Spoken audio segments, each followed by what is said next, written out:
KRC here for today's video. Magde-dessert naman tayo ng Dunkin Donuts. At ayan guys, tingnan nyo. Oh, ang sasarap ng flavor niyan. Okay?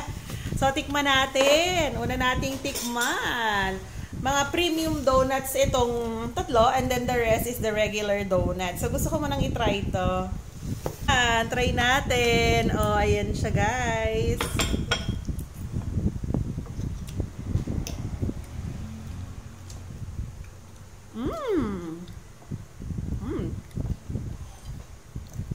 Sarap.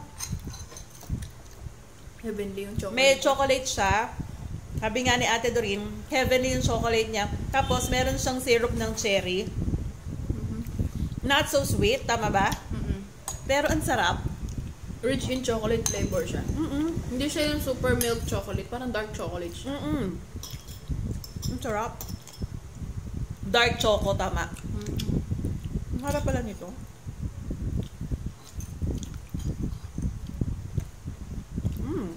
Yummy.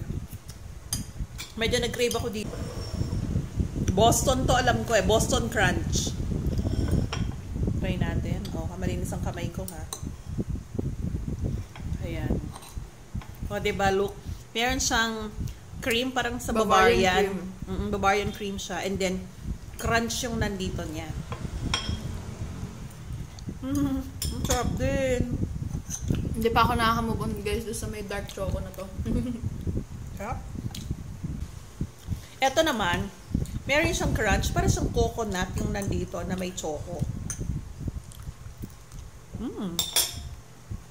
Ayun guys. Apat yan. Tandaan. Apat i-rate mo. Okay na yung dalawa.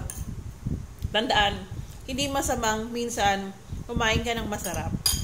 You deserve it kasi naghahanap buhay naman tayo. Yun lamang guys. Bye-bye. Thank you.